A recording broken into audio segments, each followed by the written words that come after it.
is not a toothpaste. It's a revolution for your teeth. Remineralized, strengthened teeth, all natural ingredients, essential oils, minerals, salts. Alphavedic Dental Solutions System. That's alphavedic.com/civilization. You know, we're always trying to bring you the best products here that we think will enhance your life, especially if supply chains break down further, or if there's some disruption in our lives here. It seems in the news more and more possible, but hey, who knows? Maybe it's a mind game. But what is not is keeping your dental health up. And not a lot of people are talking about this. We always see the storable foods. But what about dental care during these same emergency situations? Will your toothpaste eventually run out? Well, if it does, then what? So like I say, this whole micro gut biome is driven by your oral cavity first. So take a look at what they have, alphavedic.com/civilization. Every purchase you make helps keep our live radio show and podcast on air, bringing you more information just like this. alphavedic.com/civilization. That link is in the show notes below. And as always, I appreciate your valuable time and joining us in this ever and most important conversation as we move forward in our world.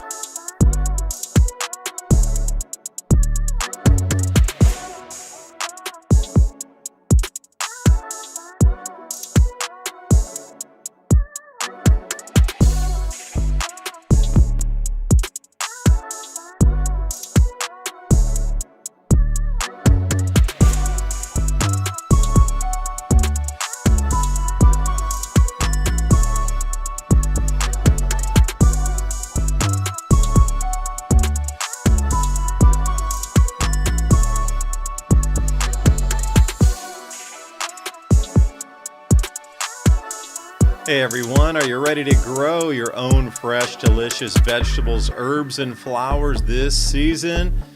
If you're looking for the highest quality heirloom and organic seeds, I've got the perfect company for you, True Leaf Market.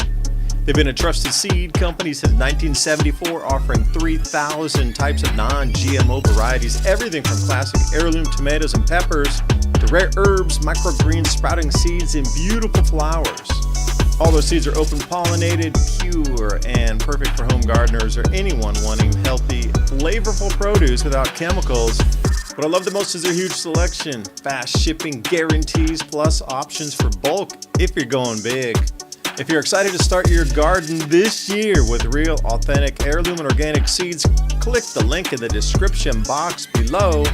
Check out TrueLeafMarket.com. You won't regret it. Happy planting, and thank you for supporting the channel and this broadcast.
Please remember to sign up for our show notes. With Civilization Cycle podcast, you can learn what to expect as society resets. Agriculture, economy, tech, and history all have mappable cycles, and these cycles affect every aspect of our lives.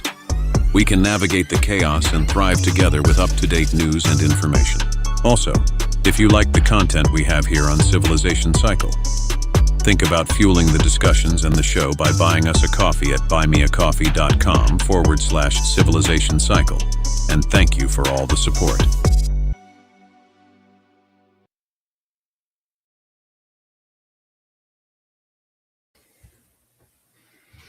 And I do thank you for joining us tonight. Ransom Godwin here, along with me, David Dubine, your host, plural here, thecivilizationcycle.com. Well, the world has objectively moved to the point that everybody can see it has taken a different form, or is in the very process of struggling to make a different form of itself, whatever that is coming to be. It's so noticeable with the strength of the storms that are coming through, the price of the metals, and just everything itself is running away that a physical thing is in price. There's really nothing that can keep up any longer. It's more like the belief system of how people are looking around.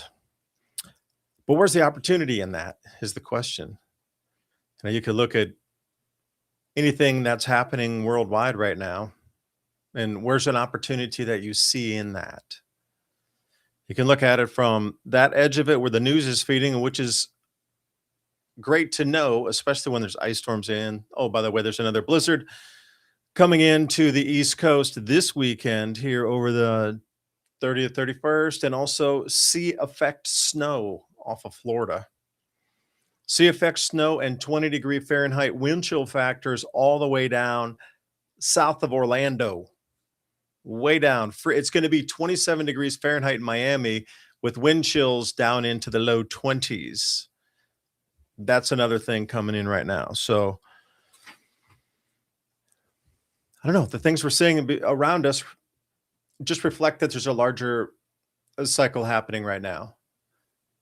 But so you have to ask who knew this cycle was coming to prepare, because it seems like everything's already ready to switch right when this cycle was onsetting. It's kind of weird how those are in tandem. Seems like it was almost known, not planned, known the cycle was coming in. But again, who would have that knowledge to map thousands of years of cycles and not share it with the rest of us?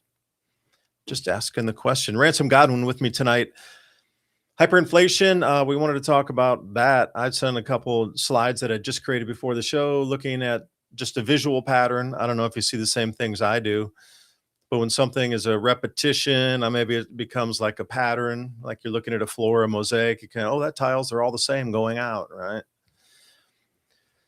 Energy's at 3-year highs, by the way. Welcome to the, ultimate highest insurance rates for homeowners, for auto owners. Welcome.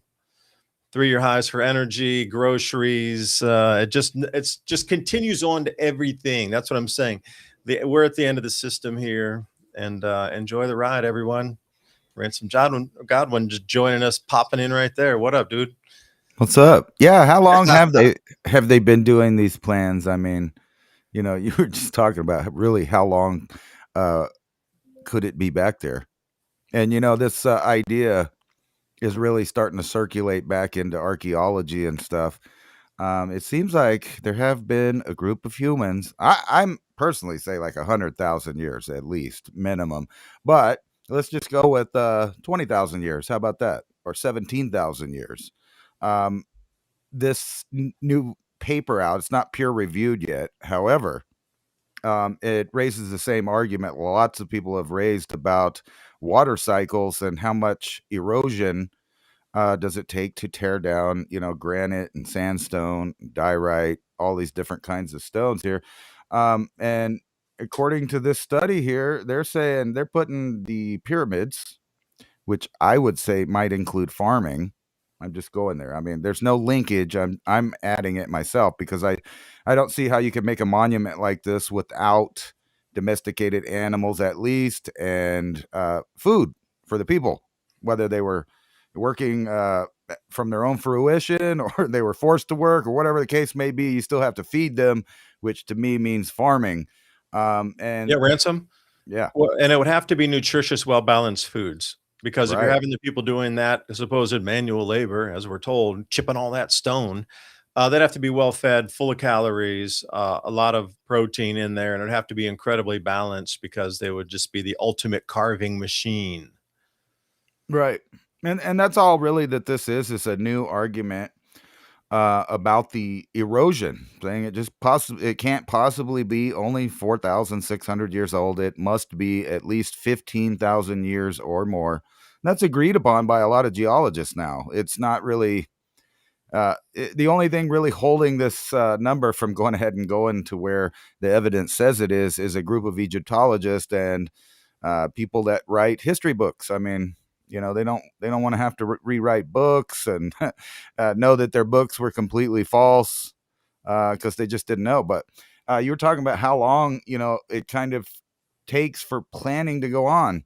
How long do you think it even took to plan something like the Great Pyramid itself, especially if you're supposed to assume that, you know, which I can't assume that because of the level of technology, but that's the idea, that these are less technologically advanced people in the far remote past, whether it's 5,000 years, 15,000 years, 20,000 years.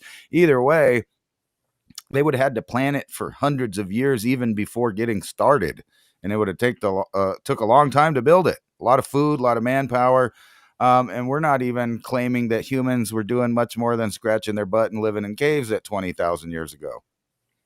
At best. And it asks you, the main question to be asked is why now? Why is this information coming now? I mean, I read that book back in, was it 94, 95, Graham Hancock, when it first came out, man. It was the earth-shattering book. Truly, it meant earth-shattering book. Fingerprints of the Gods. That very first one that challenged everything that was ever written that all the academia controlled. That came out, it blew minds away. Why now, though? So they'd been ridiculing all these people talking about the same, Robert Schoch as well. He's talking about erosion on the Sphinx, water erosion that dates it to about that same time, like 18,000 years ago, 18 to 21,000 years ago. It was like the research from Robert Schoch that shows water erosion. And I am telling you unequivocally also that this interglacial, these 10,000 years, it was forested around 6,000 years ago all across northern Africa. You could take a boat from like Yemen across the Red Sea into like Ethiopia and the Sudan and take a river system all the way over to West Africa out to the Atlantic Ocean. That's how different it was than it is today. Full of forests, estuaries, wetlands, gold trading routes. The Aksum were trading at their later stages with the Ghana Kingdom across through Middle Africa now, which was a mega lake drying out. About maybe, think of a Great Lake in today's terms, but half full. That's what was left over as it was drying out some 6,000 years ago. It was actually at its apex at 7,000. That's how different it was. So, talking about that, then that has to re-explain our entire human history. So how much distraction could that create if all of a sudden the hubbub is pyramids are 20,000, 18,000 years old? Oh, there's all these experts. They talked about it. We just misdated them and made fun of them. It's all good now. Their research is the most valid. You all old whatever you're doing, your old dinosaur people back in the universities in your crusty basement with cobwebs, you're out. You had all the wrong information. You're outdated. Like, see how they could snip those people off right there. You talk about job reduction, snip. Okay, your information's old. All these new people. But what would that do to reset humanity? And at the same time that gold and silver, the most ancient of money, see it, that's how it all ties back together. It's ancient money. It's tying back into the collapse and hyperinflation. And now we're coming back into the ages that are unbelievably to think of, at least, well, for a lot of people, 20,000 years. How could that be? And, I'd like to touch on your point in a minute here about what did the people in the last ice age do? That 10,000 years of warmth between the last ice age, warm period, ice age, now warm period. We had the same 10,000 years as those people about 1,000 or 10,000, or excuse me, 118,000 years ago. What did they do for 10,000 years, 118,000 years ago? That's what I want to know too. Like, what kind of tech did they develop in those 10,000 years of warmth? Right.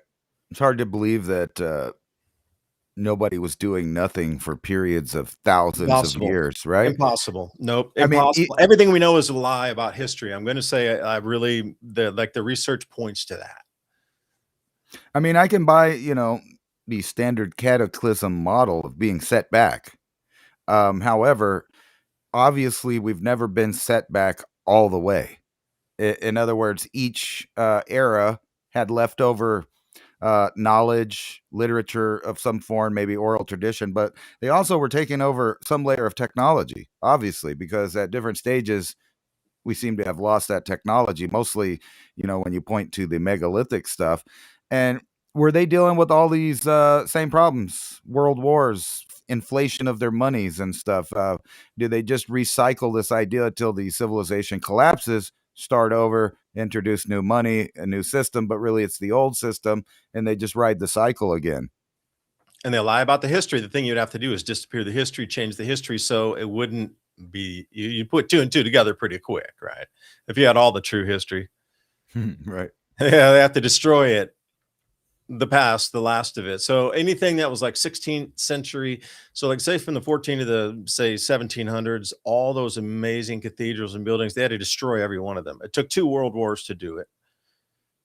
It's taken, the last 50 years of just, it's construction or upbuilding or upgrading to get rid of the rest. There's fires here, there's all kind of disasters in that. But going on that lane of just like how it's so far off. Everything's like a Six Sigma even thought these days. You got Six Sigma thoughts everywhere now. But the cherry on top, I guess, to put into this Six Sigma event, the Bank of England said you need to adjust your stock portfolio for an alien invasion. Not the Onion, serious. That's what. And then I started to think, like, what is the alien? Is it AI? Is it like, what is it? Is it interdimensional? Is it actually extraterrestrial? What is this alien invasion? Is it nanoparticulate? I mean, what is it? But for the Bank of England to come out and say you need to prepare for an alien invasion and adjust your stock portfolio, that's pretty, right up there with gold and silver going the highest in intraday trade ever, breaking the record from yesterday's highest trade up in gold and silver ever. And then I got smashed back down 10%, and then it went right back up. It's something's very broken, which I thank you for putting the charts up here, Ransom. What do you think of them now when you see that? Prepare for the alien invasion and adjust your stock portfolio based on the hyperinflation from 19. That's a Weimar Republic and the US dollar on silver price. A lot said, but go. I'm just thinking, where and when is the peak on these things? Because, always after the peak is the inevitable trough, at the bottom, the dip. And that's when all the wealth transferring actually happens, not the zeros and ones, but the actual properties, the metals, all of this stuff. So we're looking at, and I'm looking over there in the Middle East. We're moving all of this stuff over there. So it's been a kind of a long ride. They've been slow rolling it, but World War III is still on the table, but it might not take form in what we're used to or what we're expecting to see, which is, like World War II trenches and, everybody getting blown up and artillery and tanks.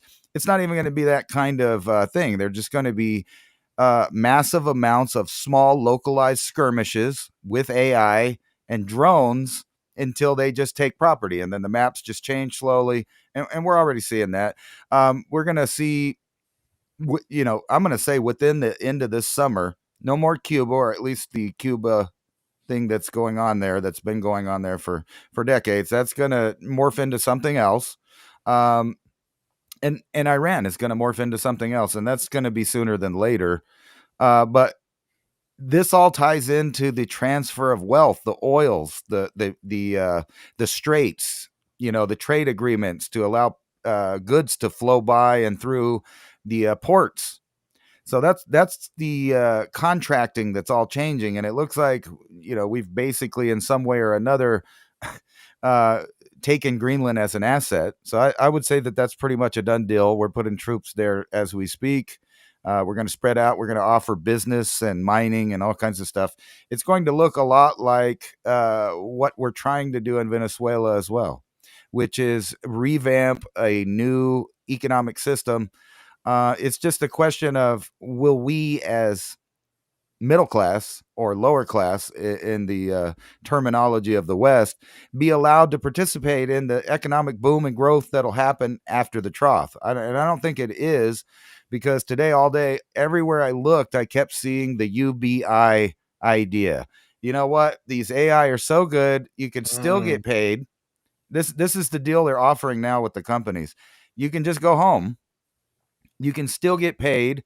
The AI system and algorithms that you help create will pay you. So if you're in the era right now that's part of it, you'll get a UBI, which is, I mean, they're going to call it something else, but basically it's a universal basic income for them to just go ahead and stay home. And then if you don't have stock or some kind of claim in any company, this is where the peasant basically, or the middle class, get bypassed. So there's going to be specific reasons at first to give out the UBI. It's not just going to be because you're out on the street with some addictions and you're hungry and you're cold. That's not really who they're going to offer it to. Right now, they're offering it to all the people that they want to just stop working because they don't want this massive wave of realization to humans realizing that unskilled jobs, or jobs that aren't really that hard, or jobs that are in the cyberspace, are all being replaced, all of them. Amazon's firing tens of thousands of people every 2 months. I've been keeping track. It was like 100,000, then they let go of 20,000. I've seen another one today about 16,000 more. So more and more jobs are just going to get replaced. And this goes mostly where you're going to see it first is in government and the way that commerce runs. So the AI is going to now take care of everything that usually you would hire 10, 15, or 20 people to do.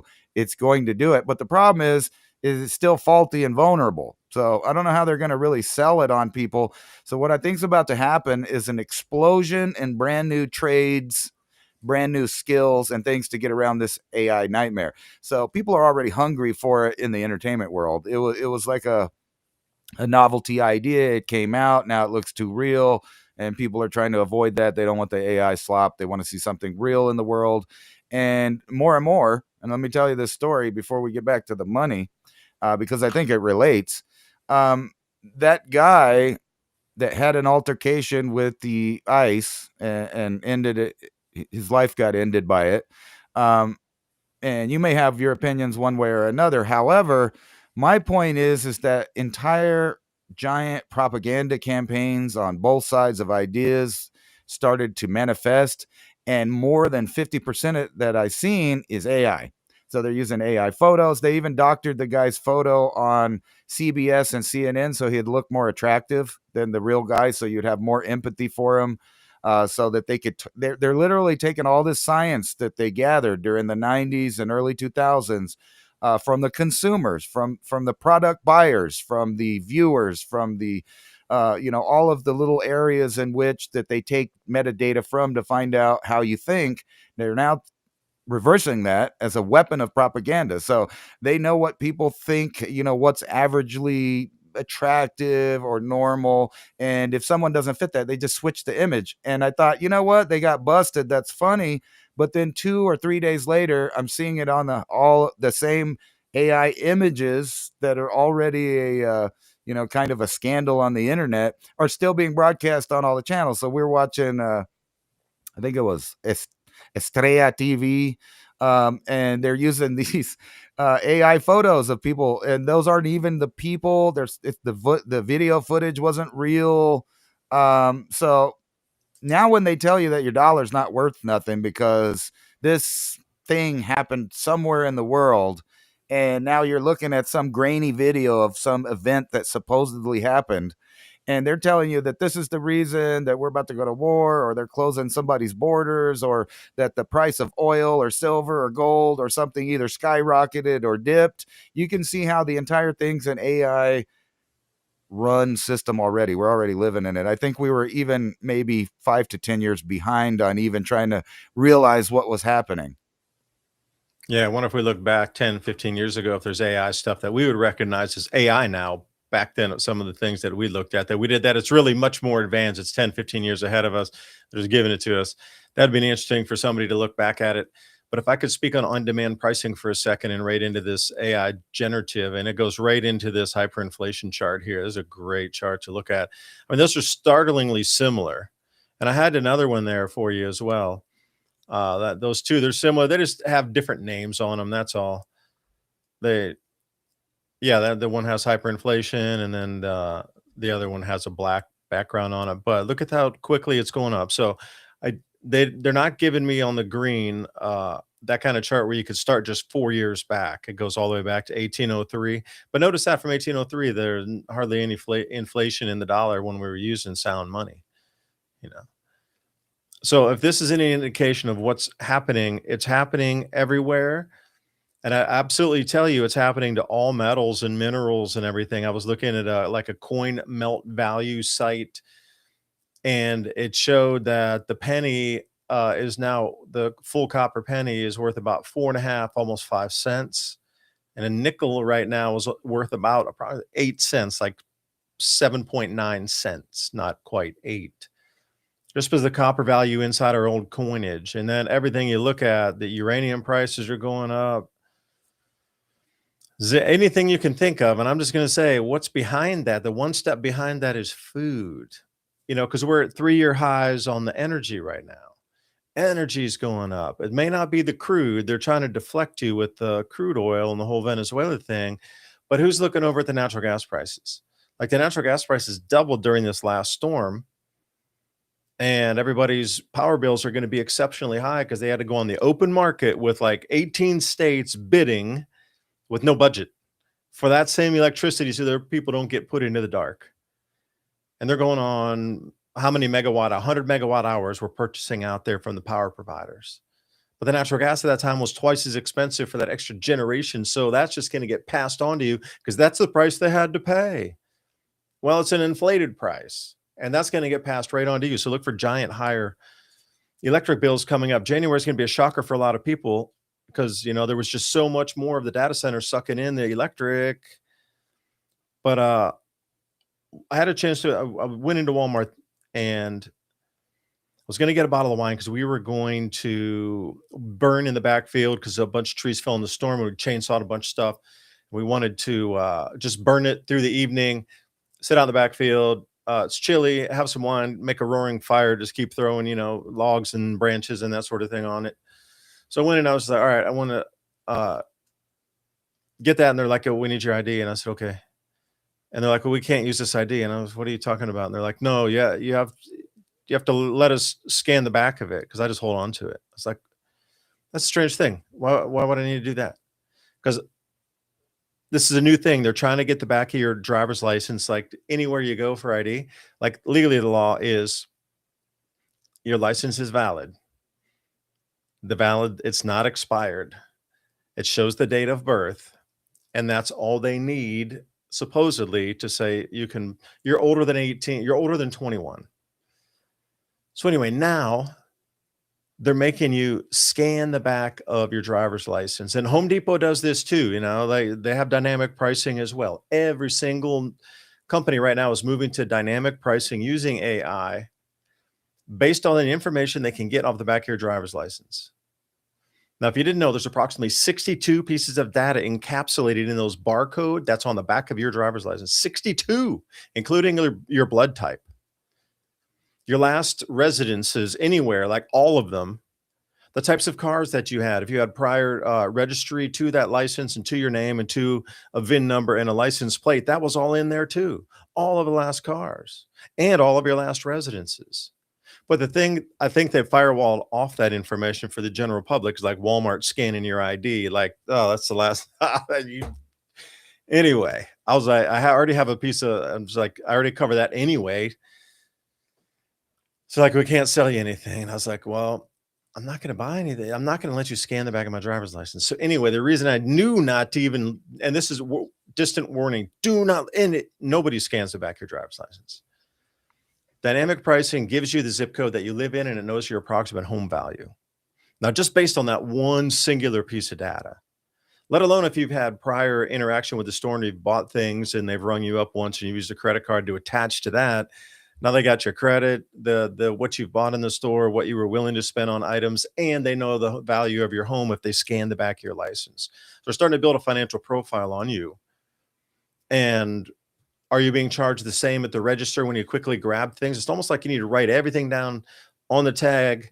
And then when they scan it, you need to immediately check to see if the price is the same. Because there's all these videos about people buying meat. It's not the same price. It's not the same weight that's on the labels. And I'm just thinking, are we, and is this the future that we have? Because if you did, about 3 weeks ago, they did a report on dynamic pricing, and generally supermarkets were earning an extra 3 to 8% on their revenue by using dynamic pricing. what they can build on you publicly and what you publicly give them. And that's the whole thing about these, the cashiers. Just by handing you the thing to even check out if you want to buy anything that needs an ID, you instantly have to allow them to scan your ID, and you're not giving them the permission to do it. They're just grabbing it as fast as they can. Also, another thing with that, putting you into a financial category that they think you'll pay more for this item, and they are absolutely rounding up. I heard a manager say they're rounding up now, and I'd heard this too, since they're disused and they went away from pennies. They're rounding up. Now, if you go onto the store, you still see like $3.99 items, right? So think about that, the way the pricing would be dynamically, because the label would be different. So they have a 4-cent wiggle room on each price of every single item in the whole store.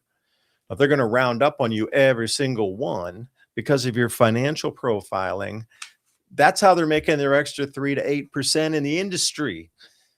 That extra wiggle, 4 cents. Right now it's 4 cents. What's it going to be when they do away with the nickel? A whole 10 cents they can play with?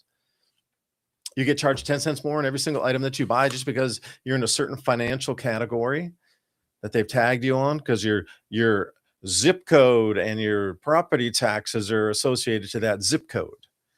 Therefore, your home value, or you must make twice as much as those people over there. And then one last thing, Ransom, on this. Walmart would also be working into conjunction if they scan the ID to see if it is a real ID or just an old-fashioned ID. Because a lot of people in Tennessee are like, I'm not getting the real ID. But that's in the state of Tennessee, so that's a Tennessee-specific database. See, if Walmart scans your ID, that goes into their entire United States system, and then that information shared and says they don't have a real ID yet. That's the danger of this. It's far outside when you get into the multinationals, especially, and they're all in all 50 states.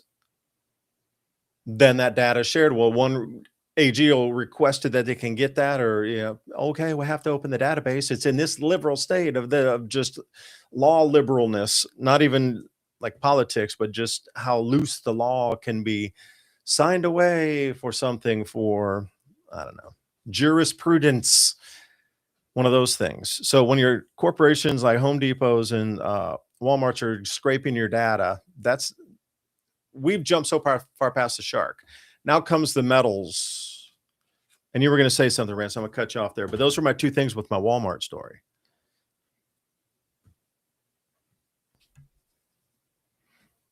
$10. All of the drugstores and dollar stores are doing this in Michigan, going on a year in a row. Thanks for the extra info on that. Yeah. And somebody else said something about the dollar store, which I know for a fact. That is their store policy. They want to collect that information. And the reason that they do that is because they sell that information to third parties, including medical research groups and things, who then pass on that information once again to your healthcare providers. And it's not happening yet, but you've seen how socialist healthcares around the world do things. So good. Top notch. So it's not too far-fetched to figure out that they're collecting that information so that they could start cutting people off. And that kind of wraps back around to this idea of what are we going to actually start doing here? Well, I know what I will be doing.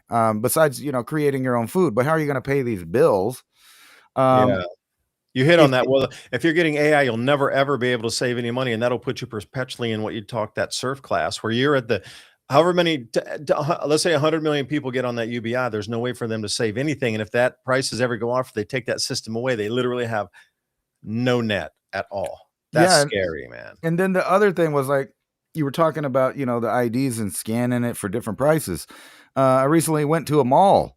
And when I did notice that when I went through the stores, there was no prices on anything at the mall, right? And malls generally are closing across America, but it shows you the corporate future of what all stores are going to be like. There's no prices.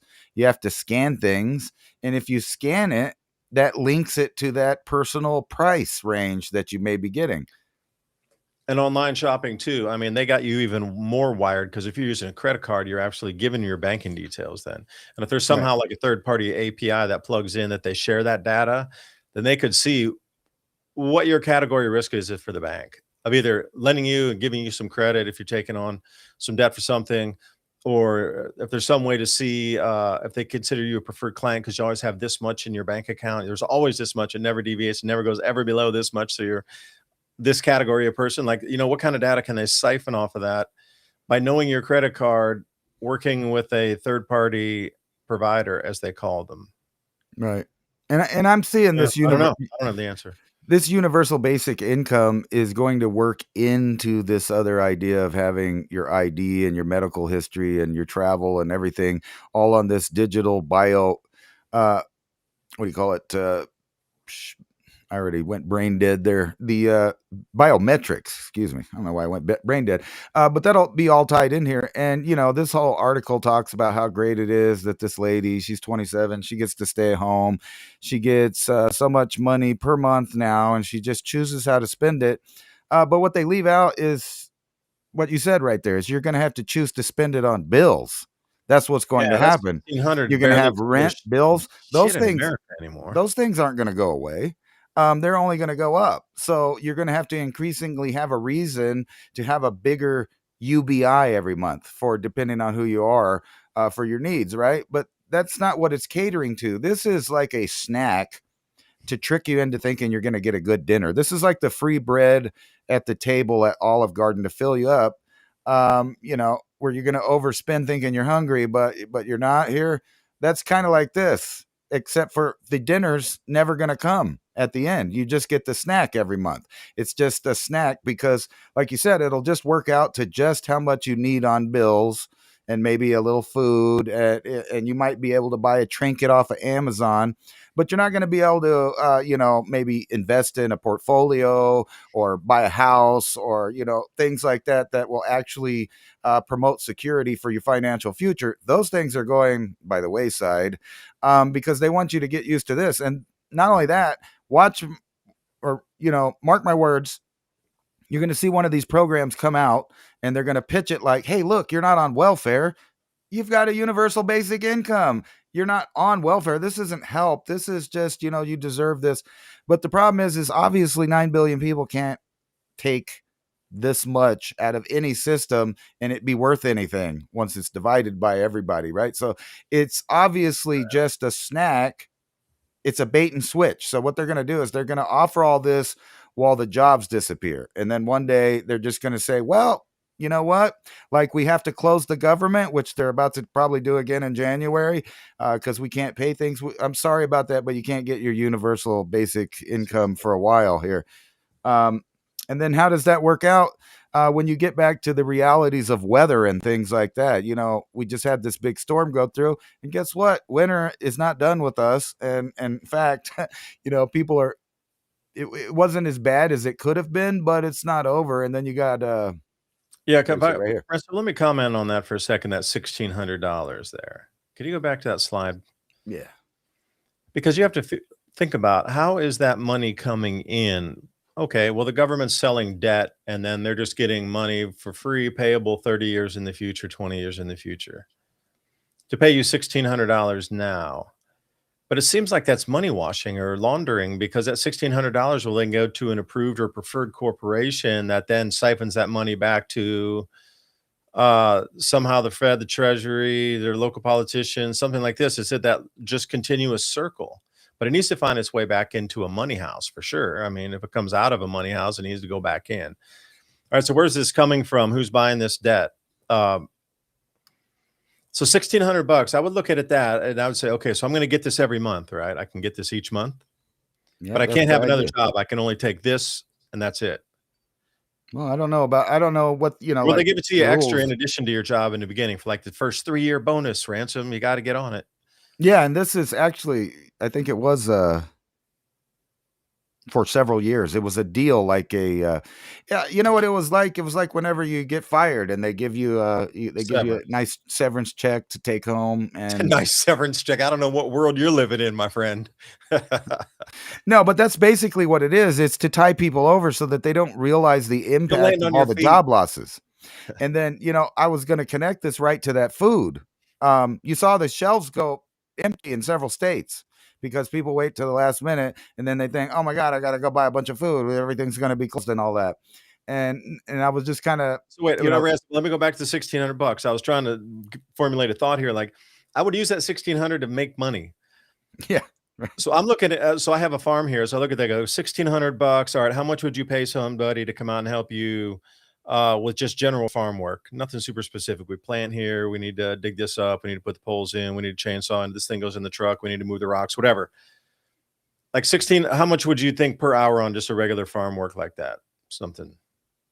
Give me a number. 16, like what you could do with $1,600 on a Yeah, in farm. terms of labor, like if you could hire somebody else out to come and help you, how much would you charge per hour to do that physical labor of that a farm? $10, $15, $20, divide that 30 if you know how to do woodwork or whatever, but divide that by 1,600. How many hours do I get? If somebody else helping me, we save 25% for materials. And then I have a second person help me build something out, whether it be plant more trees that produce more fruit, chainsaw more things and split it into logs to sell cords of wood, just anything to help set like I would use that to hire somebody else to help me build out the farm more. So that's the way my direction will go with it. I'm looking at that's like free money for me to get more resources to help me do more on the physical realms around the farm. Well, I mean, that is a nice idea, but like obviously they're going to stop with.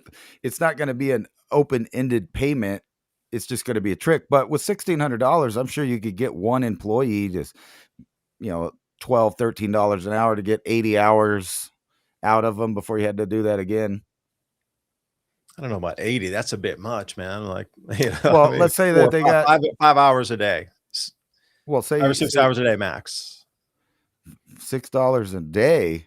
I No, don't five know. to 6 hours maximum. 5 hours. Okay, well, I was just saying if you did it about what, $10 an hour, there's 100 hours right there. So if you paid them a little more, it's going to decrease in hours. That's why I said about 80 hours at $11 or $12 per hour.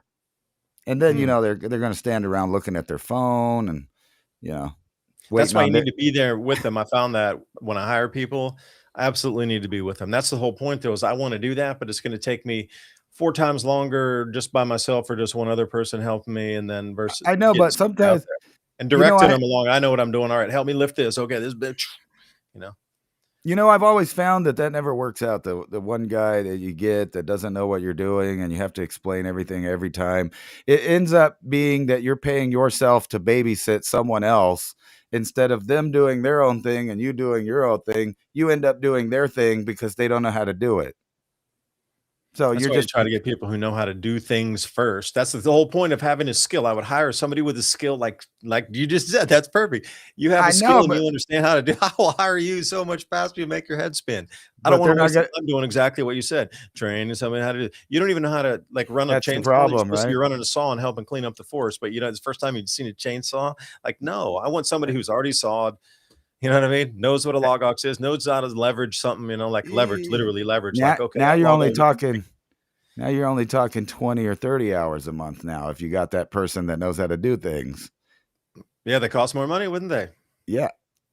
Like, how And much and more than the and plus they $10 got person you're their talking? own UBI supposedly, which you Yeah, can see how the money becomes worthless after no time at all when everybody's getting the same thing, and the corporations control the prices, so they make sure the prices just go up exactly to get. It's like turn on your. This is a project for all the viewers. You too, David.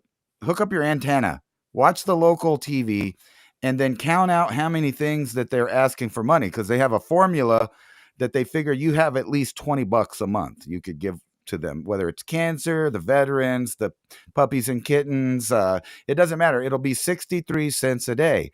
And every few months, that number changes to like 64 or 65 because they're using an algorithm to figure out exactly how many cents they could pull off of someone for about $20 a month. So, say you feel bad for three of those things. I like veterans, those poor cancer kids, the poor animals. Now you're dishing out $60, which is 63 times 3 per day.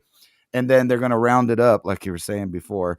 All of that stuff's going to end if people are getting universal basic incomes because they're going to realize they never get ahead.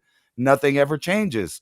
Some people will be okay with that, just like on the digital soup kitchen welfare. Some people never really wanted to do anything. It never was a hand up, it was made into a handout.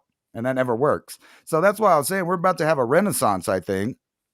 The more of these jobs go to AI, the more real people with time are going to sit there and invent new products and new things and new services that circumvent that AI system. Uh, and you can think of most of them are on the end of the black market right now, but you can see in the future maybe some more legitimate things would come out from people um, circumventing that. But I don't think they're going to be able to, because they're cinching it up to not being able to buy or sell. I'm not going down the religious path, but they are indeed going in the direction of you having some kind of number, implant, scan, whatever you want to call it, on your forehead or your wrist there, just like the old good book says there, or on your palm. Oh, ransom's being converted. All right, dude. Sounds technologic to me, man. Sounds technological. But not just that belief system talks about it. Pretty much every ancient belief system says it does. In a general term, it talks about a great change of times of man right now, all of them. Now, the way they would describe a great change of a time of man is obviously the way you think, your consciousness, the energy pervading through this part of the solar system or this part of our galaxy, like something that's at that level that changes, that literally changes humanity and changes the earth and all things on it, including like the water, the skies, the jet streams, the wind speeds, all of it changes, all of it. Right. That's where we'd be sitting on that. And if I might say this, see, that's also inflation, what you just described to me, because Sally Struthers, damn it, she used to be $1 a day to feed a kid in Sudan, and now they want you to give $20. See the inflation in the ask also. Look at the inflation in the ask on that. That's 20 times greater than they thought they could get in the 80s. Yeah. They used to say just for the cup of coffee, but now a cup of coffee is like $5. Yeah, when you 5 cups of buyusacoffee.com/civilization cycle. Thank you for that lead in there, Ransom. QR code, cue it. Kapong. It's here somewhere, man. Buymeacoffee.com. Yeah, I've updated all of the podcasts up to episode, I think 601 or 2, just a couple episodes behind. So I wish they would include a way you could link in a podcast player, because I'd love to put the entire player right in there. So as soon as you come to buymeacoffee.com, boom, you can hit on it. And, do you have any more comments that you're throwing up there from what else do we have for comments on Buy Me Coffee? I was trying to, let me see. I know you got a super chat there, a break in the action. I need to get let's see. I put it up there, but I forgot to say your guys' name. Yeah, it was Shake Lane. Gave you $10. Lane, what up, dude? Or chick, whatever. That's funny. Yeah, I remember the name over the last couple of weeks. Thank you so much. I'm just off the side of my head here. There we go. Money grubbers. Who's a money grubber?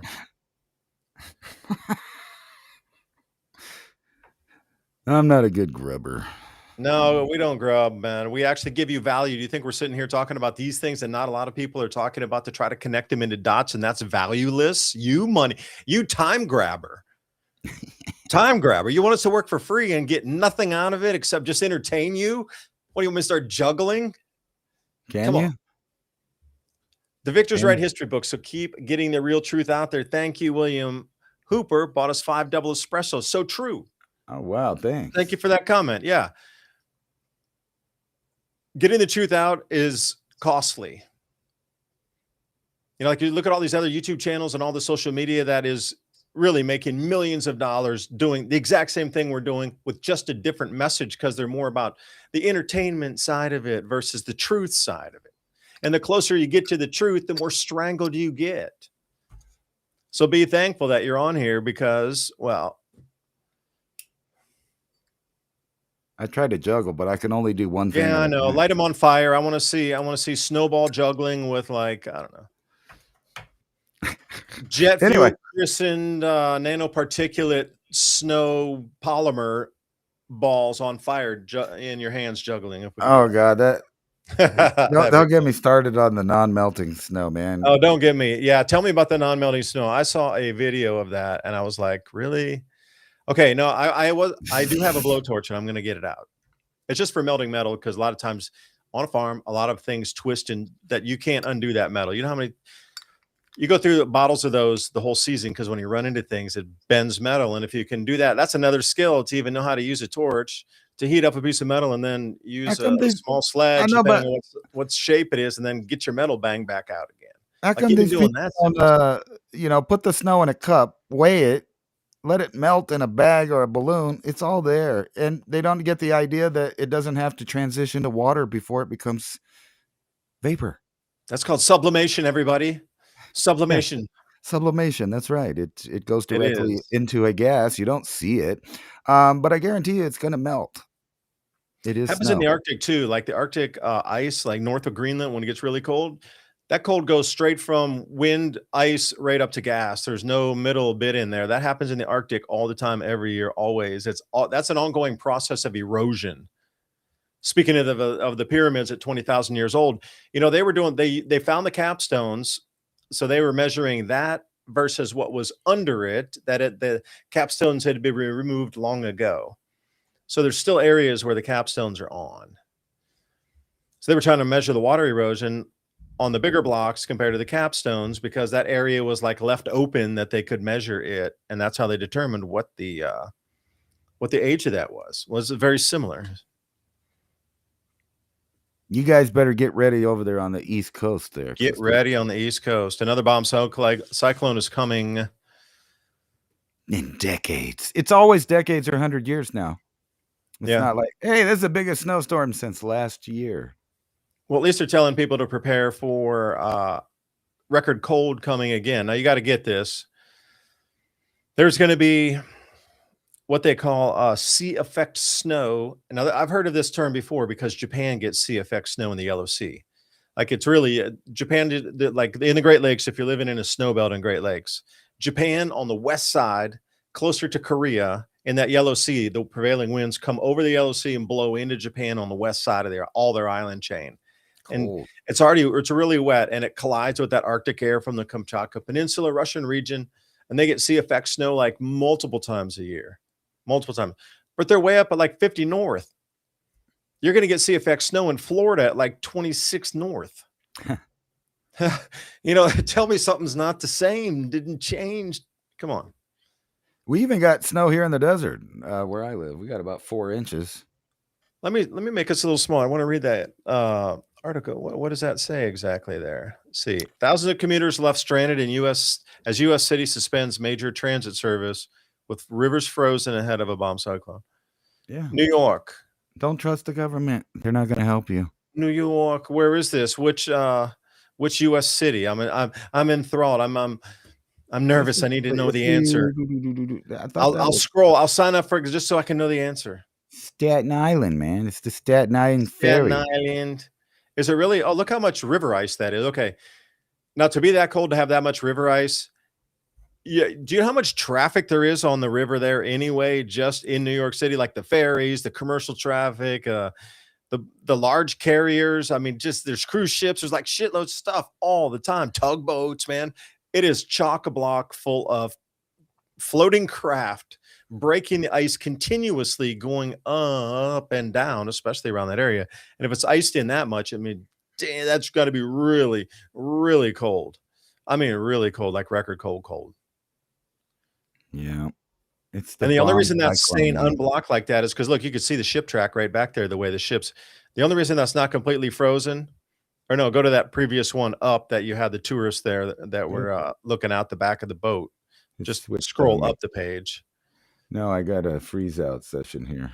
Oh, great. There we go. There you go. Okay, right there. Now look to the left, and you can see where that open patch of blue water is. That's where another ship had transited just a bit earlier. Right. I would take cruises and things like that, but they won't let me take an inflatable raft and some, life jackets and scuba gear and all that stuff in my luggage. They just won't let me take it. Like, I would love to take more flights on airlines, but they won't let me take a parachute, and they won't let me sit by the door. Well, that's a shame. Hey, that's bad service. I thought the customer was always right. Hey, but at least I can wear my shoes. Nice. To the checkout. They let you through this time with no shoe check. You must be on a good boy list. That's all right, because AI is going to fix everything for us from now on. When you travel on the holidays, the AI is going to fly you. It's going to figure out where your bags go. It's going to help you get through, maintenance, enhance efficiency and experience. Don't worry about it. Spoken like a true marketer right there, Ransom. I mean, Well, the only reason I brought this up is because this is how they're going to ease it in there. First, it's taking care of the baggage, then it's taking care of the the flights and different stuff online, and then next it's flying you. Wow, the white glove service never ends, never ends. Now, speaking of that, before you can go any further, you really have to just go back to the base electricity and think about the confidence in government in Mississippi and Nashville. So Mississippi still has 6% of the people out of power in the whole entire state from last week's storm that we were talking about on this show to prepare for, that the ice storms were going to be devastating. And look at this. Mississippi, 6% of the people still no power. Tennessee, still 2.5% of the entire state doesn't have power still. Nashville, the capital city, is 7%, still no, 17, excuse me, percent people do not have any power. The capital city, and it's 17% dark still. Before it was a 92% when the storm came in, 92%. The capital city, 92% dark. Is New Mexico on that chart? I thought earlier. They do have Northeast Mississippi. No, Because they we had don't. very light snow. I mean, I realize This is energy outages, and look at Mississippi or look at Louisiana too. This doesn't right. have anything to do with like temperatures or No, anything I was like just that. gonna say, we really the storm started here and was mildest where I'm at. Yet there's like 4,000 people out of power still up on the mountain, just from a Yeah, then light they give you snow. the individual regions. Now get this. This is a week later after we talked about this storm. In the Tallahatchie Valley, there's still 60% of all those people in that area, those counties right there, each one of those squares a county, into counties with no power. That's a huge area. Right. And then in East Mississippi, 52% are out in these particular counties right here. And if you click on it, it'll show you the exact counties. I think you can scroll over it and it'll tell you which county it is on the larger maps. And then Trippa, 42% of the people still no power. Like, how many were prepared for a week with no power or more? Probably I not mean, as many as you would could you think. have survived a week with no power? That's the question. I And how can. many people were prepared for that compared to the unprepared? And who is taking care of each other during this time that was prepared? Because if you know it's still ending and you're getting some news and you know the crews are coming, like that's why you also want to have communication devices. So you can listen to radio broadcasts of, yes, it improved in Nashville and those main trunk lines are coming down to this part. So then you're like, okay, they're fixing it. It's getting fixed versus there's still nobody on the streets. You know, you want to See, know what's happening. Like I don't think knowing that's that, if you had accurate. with the food, you could help your neighbor because you'd have way more than you need now, knowing that the electricity will be turned on within the next 7 days. I don't think that map is accurate. It seems to be underestimating because I don't see New Mexico on there at all. And I know for a fact there's like 3,000 to 4,000 people out of power right now in Ruidoso and Cloudcroft. Oh, that's interesting. It just says 130 customers out. I shall refresh it. That's Oh, Arizona, though. there you go. Oh, wait. Oh, Yeah, there we go. there you go. Says nobody. See? No, 849 people. no, that is in Otero. So maybe they got the power turned on since the last time I checked. That's why it's Okay. only 1,000 people.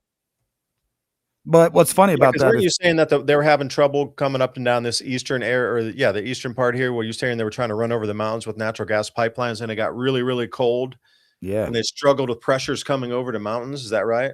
that's right. That's the whole thing. What's funny about it though is that those people that were out of power live in the mountains and routinely get snow because they live at that elevation. So the fact that normal snow just came through, I mean normal by comparison on the mountain, and still everybody's out of power up there for several days in a row. Yeah, but how prepared are you for that? And again, dental care. Did you have anything? I mean, oh, I forgot to get a tube of toothpaste when I was running out for my emergency supplies. Do you have like an extra tube of toothpaste laying around your house? Just something real simple like that. Do you have like a one extra of everything? Do you have an extra bar of soap laying around the house? Yeah, one of these in case An you extra get razor blade in case you need. Yeah, right. An extra nose picker or whatever you have laying around. No. Um, I use generally, man. The best thing to do is if you know products are good of any kind, you always buy them in multiples anyway. Like I always do that, no matter what it is. If it's a lighter, if it works good, if it's a car, if it's a tool set, you buy more than one. especially if they're at a deal at the time that you bought them. Then you can get two, and you always have a backup for when one breaks or is malfunctioning. And I do that with everything. Lights, I mean, literally every tool, you got a spare tool of that same tool, another redundant tool besides that. But electronics too. Like I'm sure a lot of people bought them like a little shortwave radio and things like that, and they're real proud of it. And then next thing you know, the cat pisses on it, doesn't work. What are you gonna do then? Scold the cat. No, I'm just joking about that. I bought a surround sound. I don't know. What kind of answer are you looking for? I'm not sure. Well, it's just what I'm saying is things don't always Don't work piss out. on here So anything else again, you you rat got to have bastard, you backup. cat bastard. Anyway, I think it's a commercial time. It is indeed. We'll be back in a couple minutes. 2 minutes, 2 seconds. Take a break. We need a break as well. We're going to come back. Still got some more notes to go through here with you. All right. Did I even say that? Game speak English. We'll be back in 3.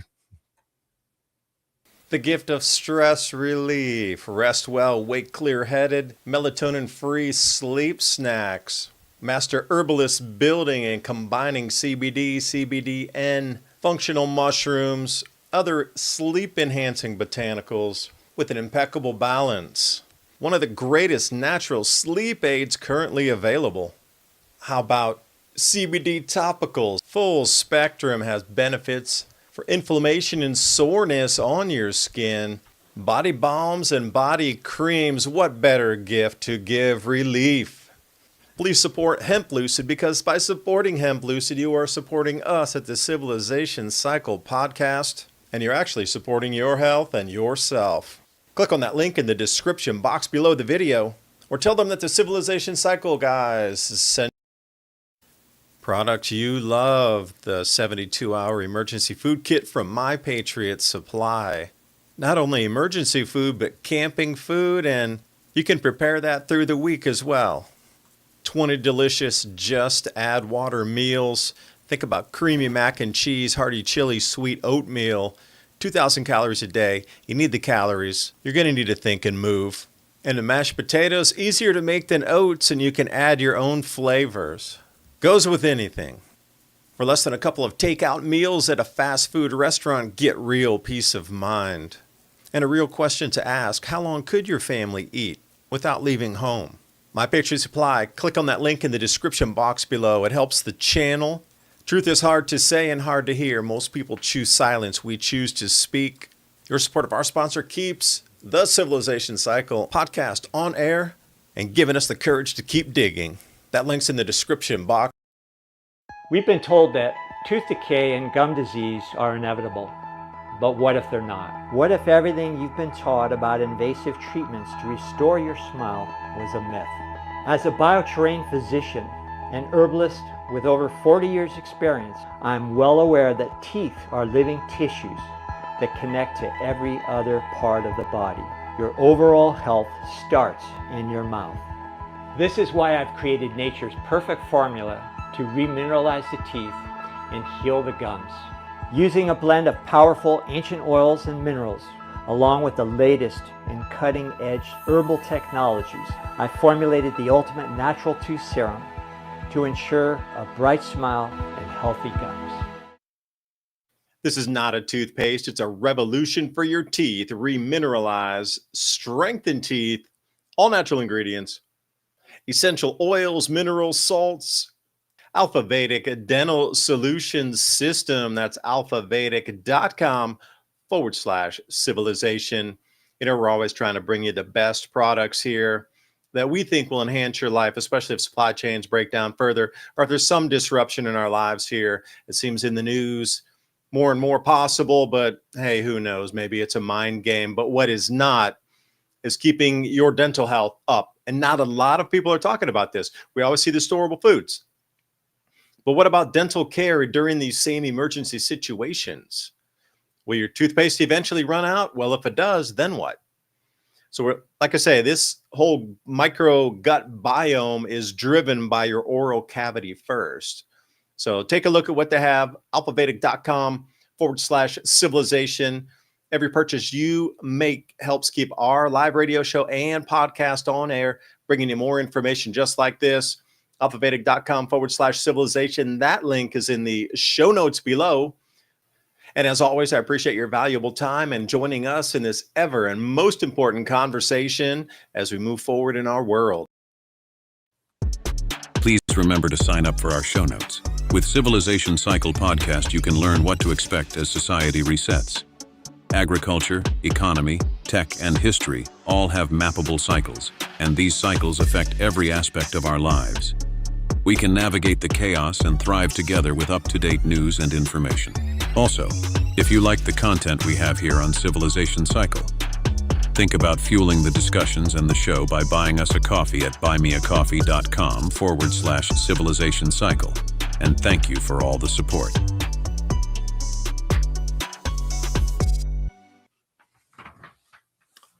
And welcome back to the second hour of the Civilization Cycle podcast.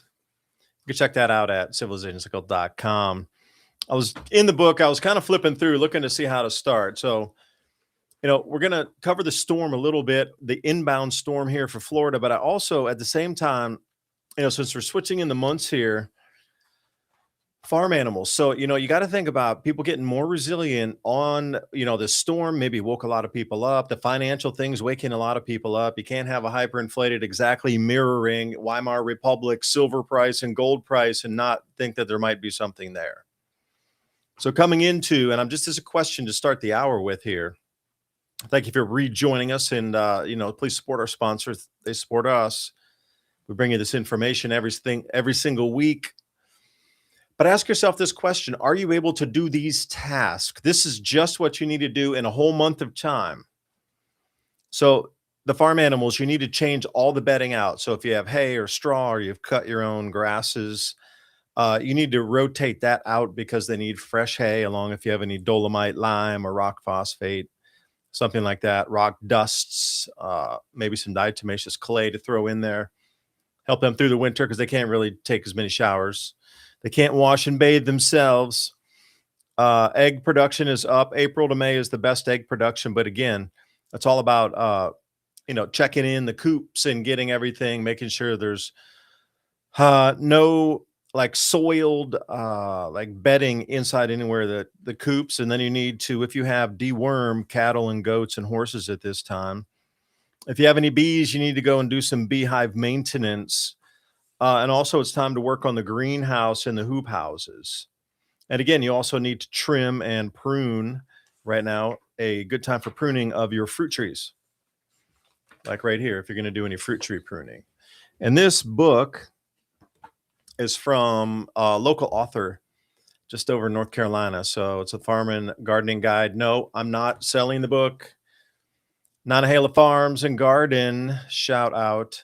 But I do use this. And, I'm just asking to start the hour with all the things getting much more expensive, you're going to have to be growing some of your own food. It behooves you to get off the main supply chains, but are you willing to do that amount of work just in January to make sure you have your own food production going?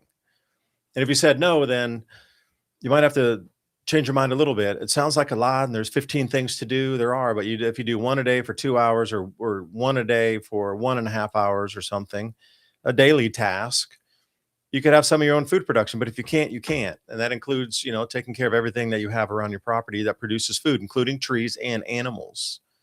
So I guess I wanted to start it off there. I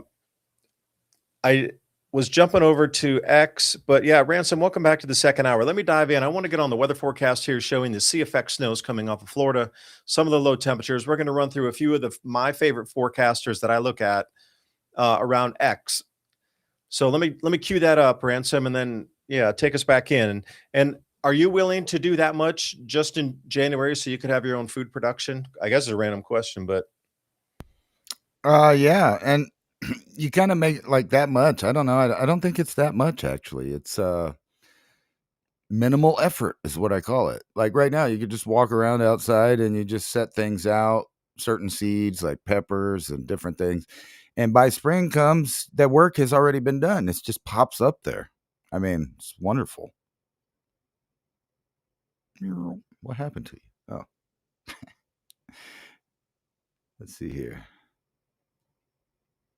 I was going to show you guys this here. Also in a minute after you're done. Oh, I got it. Don't even, man. I have some charts here to show you for Florida. If you're down that way, it's kind of rare and unusual that you would get. And then also some of these things I'm looking at, if you can remember a few of the names of people I follow, you can see some of these, same charts, and then you can do your own research. Is what I really am mainly after is can you do this on your own?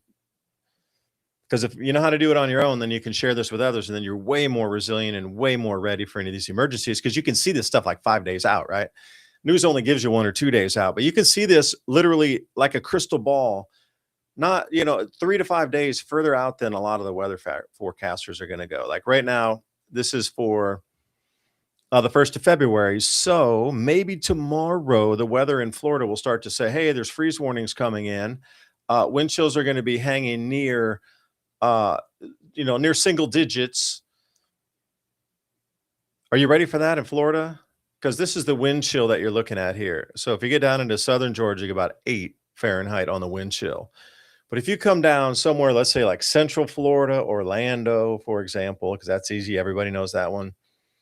The wind chills there are still 13 or 14 degrees Fahrenheit, not Celsius, Fahrenheit. It's mind-boggling. And then if you look all the way down into Miami, it doesn't go all the way down into Cuba, but even the Bahamas over there, it looks like 30 or 38, 39 degrees Fahrenheit for their wind chills in the Bahamas in the high 30s. And then if you come down into Miami or whatever, further south, it looks like 27, 26. You're chilling in Miami, Boca Raton, and you don't Literally. Yeah, really. Yeah, the extra ice in your ice cubes is going to last longer when you're at the pool in 26-degree Fahrenheit wind chill factor weather. Bring out the bikinis and the board shorts. Yep, it get a little tidbit nipply around Florida these parts. You can't even fake it, man. You bad Floridian. The snow totals here for you. There's a bombogenesis rolling offshore. So North Carolina going to get smashed again. They got hit with the ice. They're still cleaning up, but they're still going to get another 7 to 8 inches in the mountains in the same area that got all the ice storms in the last 7 days, where they're just finally getting power back on. 7 or 8 more inches of snow's coming your way. East Tennessee, you're looking at about 3 to 5, maybe 2. But the whole thing, coastal North Carolina, they're looking at 14 to 16 inches of snow on the beaches, you holiday goers. Oh, you're going to be stoked. Imagine that on the beach. I'd be so stoked to see snow on the beach. Man, that'd be such a beautiful thing. Like snow in the sand dunes. How cool is that, man? It's like having a Saharan snowstorm. I'm all about it. So yeah, that's hard to read for a lot of people on column inches because you're talking about literally water itself. So here's how the storm's coming in. Same rules apply from last week. The pink is freezing rain. Everything else is a mixture of clouds and snowfall. Anything in the green, that's going to be rainfall. That pink that you see in the center is freezing rain again, just like we had all through Mississippi, down into Louisiana, all through Tennessee. That is the same stuff. Danger, Will Robinson, that pink. If you ever see it on a chart, run for your life. The blue above it is all snow. And you can see how it spins and it really picks up a lot of moisture coming in, what's coming back on land from the sea. And it's like a sea, I don't know, sea effect snow event, bombogenesis / something there. But that's coming right now, right this weekend. Get ready for Friday on this. Saturday, it should really in earnest be here. And the precipitation, again, freezing rain offshore. So if anybody's out on fishing boats that warn them, the freezing rain is going to be just tremendous. And I can't imagine like high seas and trying to get around an icy boat surface. That's insane too. Now, here's something that's interesting of note as well. We're having absolute coldest, unbelievable, record-smashing cold of a huge area back to the 1880s. Thousands, plural, thousands of cold records have been broken in this last 7 days here in America. Look at Australia. They're the opposite on the heat, just cranking 122 Fahrenheit, like setting records, this heat records. You look at it on diametric opposites. Okay, something is causing a change in both heat and cold to the extremes that it is. This is the only news story running in Australia right now is how hot it is. Like up here, they've kind of diffused and trying to send you back into politics after there's still, 500,000 people without power. A week later in America after an ice storm. Come on. You're telling me, and then they have this thing cutting power grids too, because everybody's drawing. It's just too much of a draw, and this making all the news. Oh, it's this, that, there. Both hemispheres, extremes that we've really never seen before in recorded history, and it's bending the envelope of everything we've recorded in the last 150 years. It's way beyond that in both poles, both hemispheres. That's what the strange part is about this whole thing. And Ransom, feel free to comment anytime you want in. I mean, It must be global warming, mate. Oh, it is, mate. You got to show a shimp on the Barbie. That's our best accent. We can't really fake that one. No, mate. So that pink tongue coming down, and that's about 45 to 50 Celsius below zero. That's colder than Fahrenheit temperatures.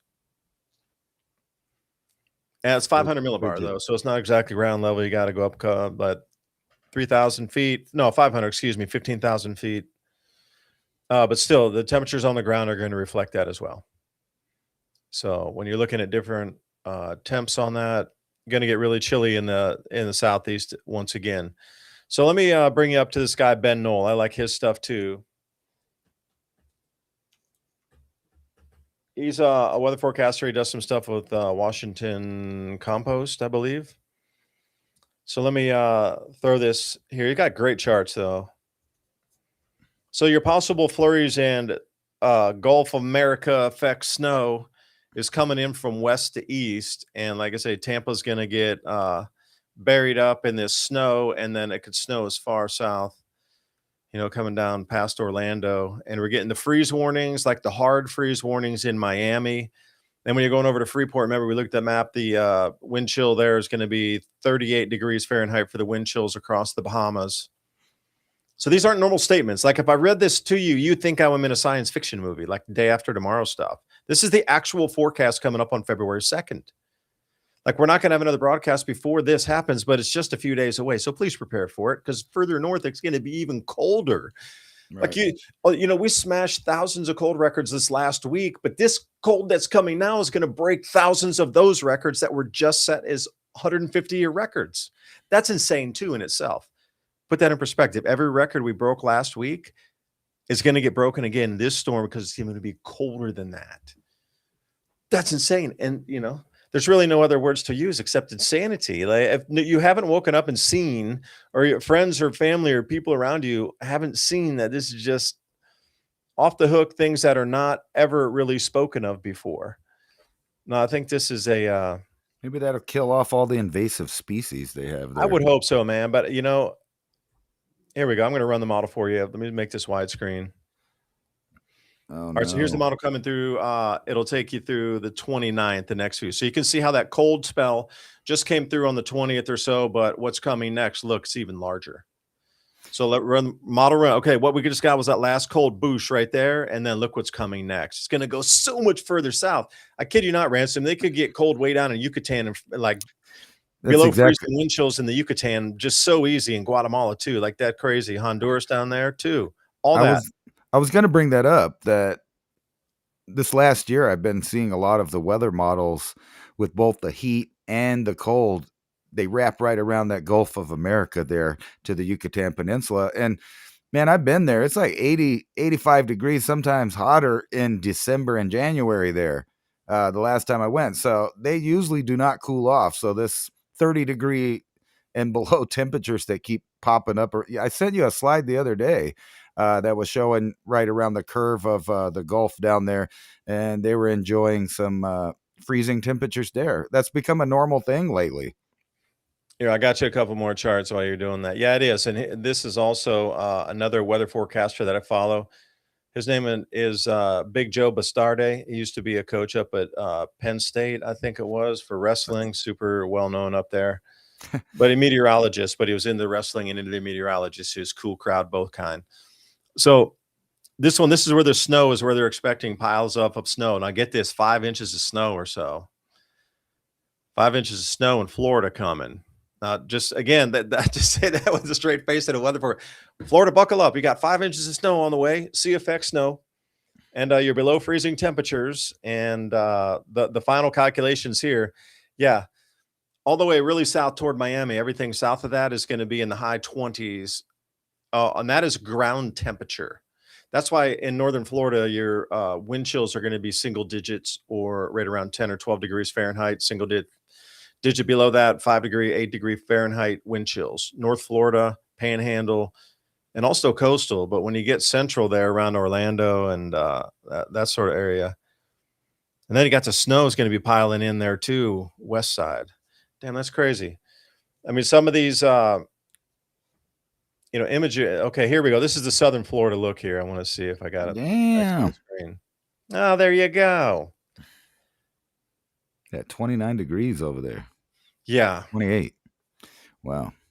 Well, again, some of these, well, you're looking at that purple where it's starting to get into, it looks like Sunday, February 1st, the wind chill will be 45 degrees in Freeport in the Bahamas. But as you come into the second and third, that drops to 38 or 36 degrees Fahrenheit. So if you're taking a holiday to the Bahamas right now, bring extra warm clothing with you because it's going to be 36 wind chill. And then if we look down around, if we're going to go further south into the Keys, is that Key Largo down there? 47 degrees Fahrenheit. That's going to be your ground temperature. So with the wind, it's probably going to drop way into the mid 30s there. So bundle up. Look at that 28 degrees Boca Raton when you're heading west there in Cape Coral and stuff. Everglades are right in here in this center. That's what the Seminole First Peoples talked about the Great White Rain, where this would freeze down in this area in the Everglades, right? Like coming around. So think about that for a second. Every year, the Everglades would glaze over with a glaze of ice, and it snowed too. But they actually had a proper name for that, the Great White Rain, and it fits. It fits.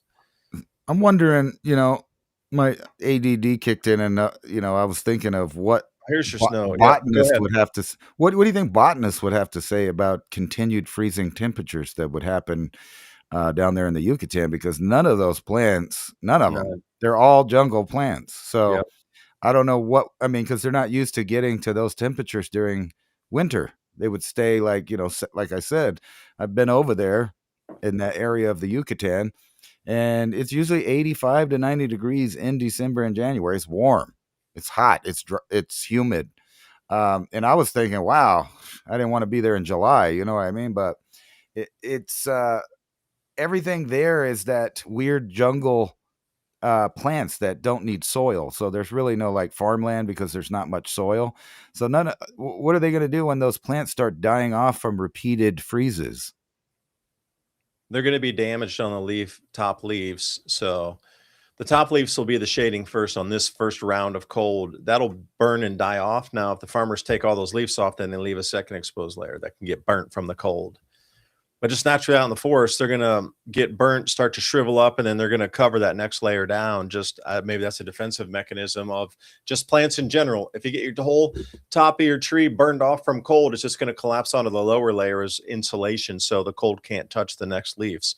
But if it does that repeatedly year after year, yeah, there certain plants and species wouldn't be able to be as productive for whatever bananas might be a goodie, but although they grow up here, these plantain trees, similar to bananas, they die off every winter, but they grow back, Right. So your snowfall forecast. Yeah. And if you start saying something of like, hey, you're going to get inch deep snows in Guatemala, like down, at the beaches, this would be something startling to, like in Oaxaca, down on the beach somewhere, you get, Yeah, some Tulum action, man. Yeah, right. Imagine Tulum with snow. You're going to get 2 or 3 inches of snow in Tulum.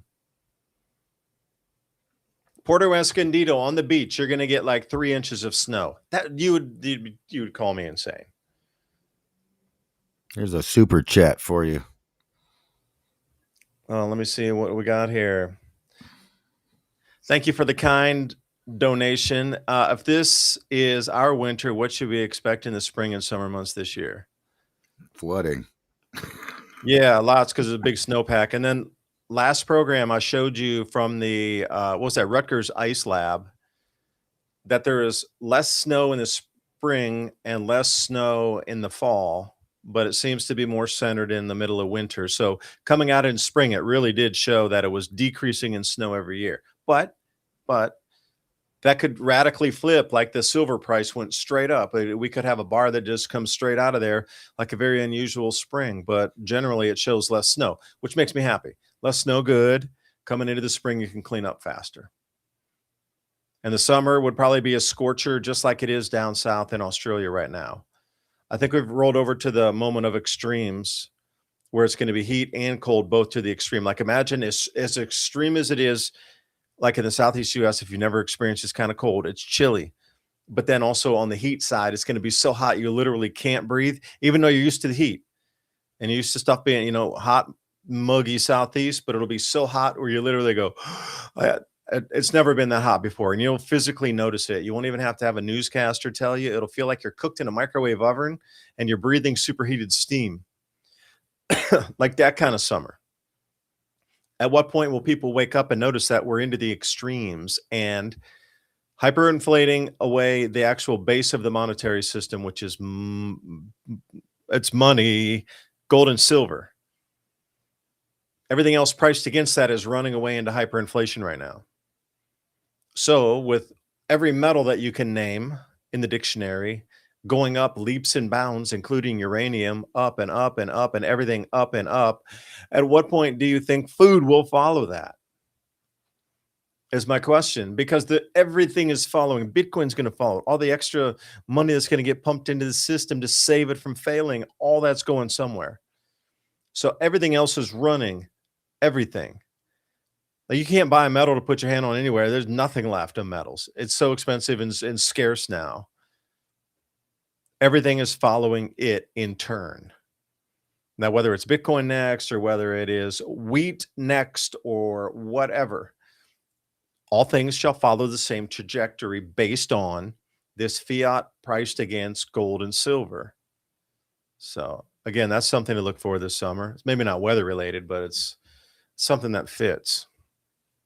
And what do we have here? That guy's face. I think I know that guy's face from somewhere. Is that Michael Mann? Hockey stick dude? I see you chuckling behind the screen there. Is that him? I think so. I was looking for Let's shrink us down and see. I was looking for a something like a gold wheat ratio, but for fiat money. Can't seem to find that. Well, I have a cattle gold ratio. If you put an X here, if you put cattle gold ratio, there's a chart that'll pop up. It's pretty much equal all the way since the 1980s. Like what I would take to get a cow, the ratio of 1 ounce of gold to get how much beef has remained the same for the last, since the 1980s. Last 40 years. According to the AI Google people, basically gold and wheat have maintained its ratio, purchasing power, in terms of gold, the same pretty much throughout time, fluctuating, showing a 42 to 44 year cycle where sometimes there's more wheat to gold, but evidently they've been using it. So I'm sure that someone has figured out. I didn't know I was on that screen. That was me with that Michael Mann one there. Because that's a weather thing that I follow Ben Knoll and those guys. Here, I'll give you the screen back. Excuse me, I'm screen hogging. I didn't even know I was on there. I thought that was you, Ransom. I was like, is that Michael Mann? Okay. Do you have that? Can you show that what you just described there? Because yeah, it's really important to understand. This is probably this is the most important sentence that you got out of the whole night right here. You're scaring me here, actually, when you're reading this. Yeah, if I read it right. So can you read that again? Because really, everybody, I'm serious. This is the very most important thing you'll get from tonight's talk is this right here. The gold-wheat ratio measures the purchasing power of gold in terms of wheat, representing how many bushels of wheat 1 ounce of gold can buy. It's a long-term indicator of value. The ratio, historically tending to fluctuate, often showing a 42 to 44 year cycle. Recently, the ratio has seen upward trends driven by increased technological efficiencies in farming compared to mining. But long-term stability. Despite short-term fluctuations, gold maintains relatively consistent value against essential commodities like wheat over long periods of time. So if the price of silver and gold both, so let's go gold first, went up to $5,600 in the world market and then pulled back because of subsequent fakeness in the paper market, dropping at 10% in an afternoon. And then it jumped back up. So let's say $500 or $5,600. What do you think your food is going to follow in pricing? Because you just said there's a ratio to it. So if gold just spiked to all-time record highs, don't you think that wheat is going to follow and spike to all-time record highs? I mean, I'm just asking like a real simple question. Simple question. It seems like it would. That the price of wheat would go up with it. And I mean, in terms of the fiat dollar, which means the wheat would be really expensive since gold is going expensive. They're not going to give me what I want here. That's what's funny about that. What I'm wanting is a fiat dollar ratio to food. Yeah, because that giving me the gold. They're going to keep it. They're going to keep inflating away. And I want to say something about Japan. So Japan has two choices right now. They're at the end of their economic viability at the moment. Like they're in a collapse phase, and they have two choices, A or B. They can sell all the treasury bills that they hold in Japan at one time, and that would give them the extra capital to purchase gold and things to back their currency again, so they don't go into not a hyperinflation, but a very critical, ridiculous, like Argentina style inflation in Japan. And that would really just wreck the country. Or they can print themselves and take on more US debt. They have a choice. They can print it or they can sell it. No in between. So this puts them in a very bad position. Somebody was making the joke, well, that if Japan sells all of its bonds, it can torpedo the American economy, and it would. If Japan sells to cover itself so it doesn't have to print and hyperinflate its citizens away, that's the choice they would take. But, would the U.S. be there with their military to stop them from doing that? Because that literally would be the end of the economy as we understand it and is this form that functions now. And everything would start taking pricing on everything else except dollars.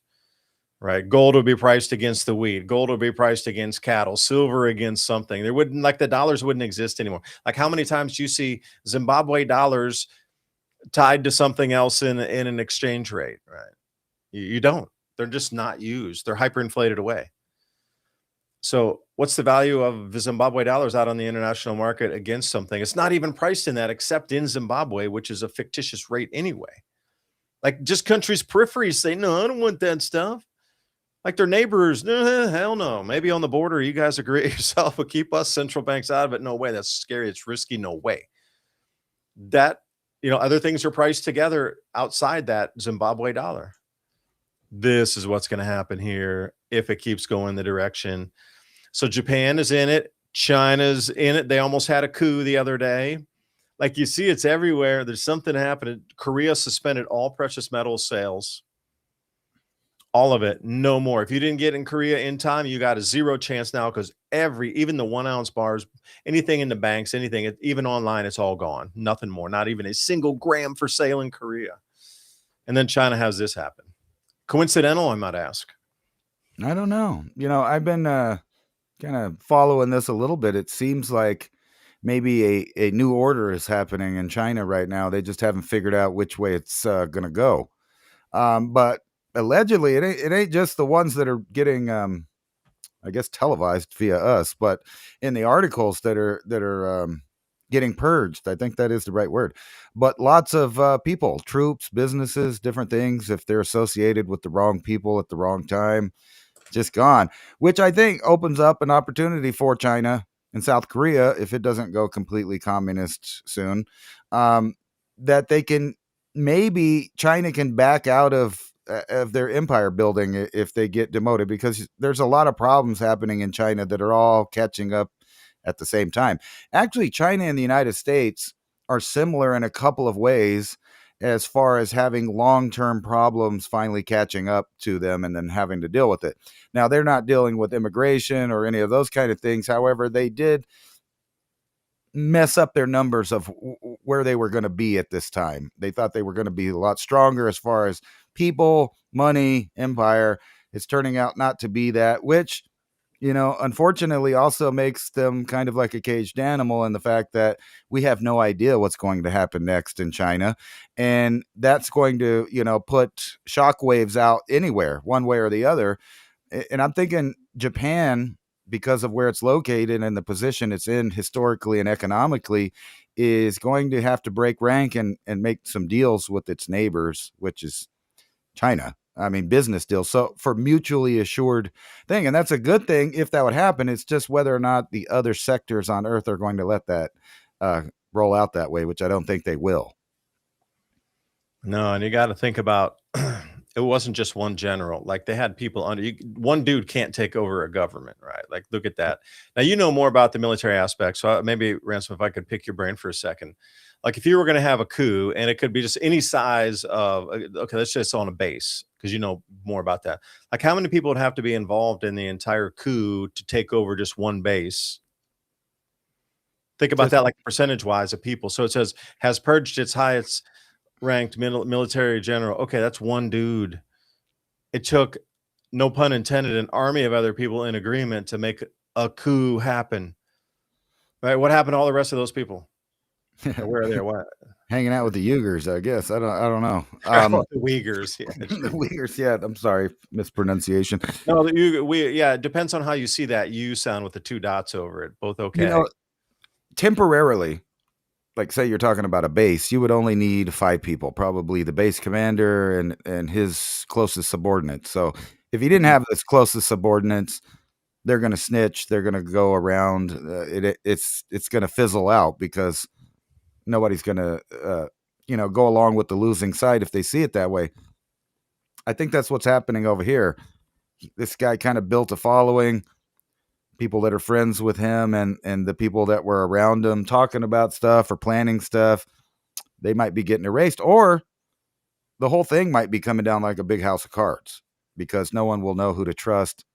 Everybody kind of figured this might happen once they made Xi Jinping a permanent fixture in the Communist Party, that eventually when he neared elder years, there would be some kind of infighting to figure out who's next. And I think we're there.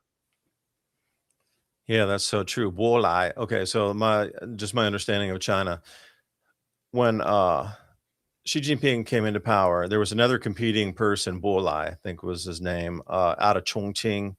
It was the most powerful person, controlled the entire west of China pretty much. And Xi Jinping came in and was like, that you got your own kingdom out there, bro. You need to come in, and an incredible amount of corruption, and they kept hitting everybody with corruption charges, because it was getting really like, even the point of the average people were like, dude, this place is so corrupt. This China, man, it is really corrupt. You need to clean this place up. And then everybody was in agreement with it, like, yeah, stop the corruption, stop the corrupt politicians. Like, you can't say that because you'll get disappeared in the night. But if the government was saying it, you could rah with the government and agree because you wanted the same result. Get the dirty politicians out of here. And they were just running around arresting and pulling anybody in on the corruption side. And everybody was cheering it on. All the regular people were like, yeah, he's a corrupt piece of shit. He spent $1 million, bringing dogs down in like a rented car, Ferrari and stuff into his house in the middle of town. And everybody else is living on $2 a day. And he got this ridiculousness going on. Like, those people need to be arrested and out of there. So they had wide support for such a long time in this cleansing of house. And nobody else was anything on that faction of the side in West China that was with Bolai. Again, I may have the name wrong, but I think that was it. Everybody gravitated over, and there was only that faction that was truly in belief and 100% in alignment with Xi Jinping's policies and the way to maintain power around the country. Now, you're right. I do believe that could have. Now, there's people probably that have a lot of very smart, let's say, statisticians, historians, economists, and that sort of thing that are in these regional areas that are going, man, damn, they don't know what they're doing with all this manufacturing stuff. This is going to collapse out here. We're going to start our own monetary off system in this region of the country. Like, we need to take over because the whole thing's going to collapse if we don't take it over, because they don't know what they're doing up there. So you got these regional factions wanting to start their own, well, economic kingdoms based on the mistakes of, yet again, central planning. Well, it's really scary in the way that China may have outgrown the Communist Party in the way that their technological advances, their military industrial complex, and just their overall power on the globe has reached to an epic proportion. So somebody is going to take the vacuum. The question is Mm. who and then what they're going to do. And, we're hearing rumors of people defecting, of assassinations. I think this thing said at the beginning here that they were estimating 10. Yeah, here it is. Xi Jinping's decade-long purge may have targeted nearly 10 million officials. And how would we even know that over here?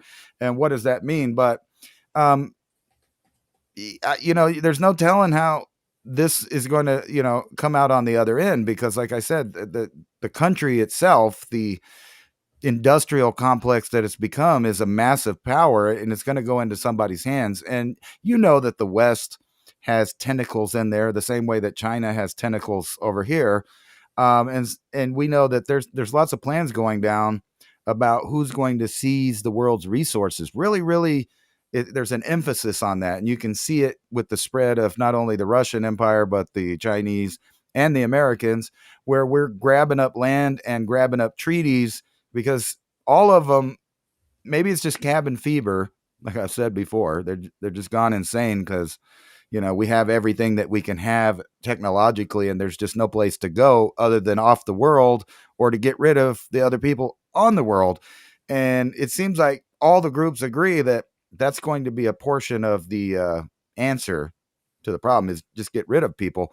And I think they're going to be able to talk a bunch of people into taking a UBI, getting neutered, basically through your food, water, and medicine, not having any more children, and just disappearing within 1 or 2 generations, like the bulk of the population that basically take the blue pill, go back to sleep, and believe whatever they want to believe, versus the people that see that the walls are closing in worldwide. It's not just one empire, but all of them are trying to seize power and gasping for, maybe the death throes of these empires into something new, which, we've rumored a long time about the New World Order, and that's still the terminology that they use. So they haven't given this idea up.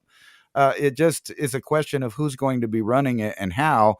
And we know it's going to be technological in nature, which means that a good portion of the population has to get out because there's just too many people to keep track of efficiently. But if you reduce that number down, then you don't have to produce as much food.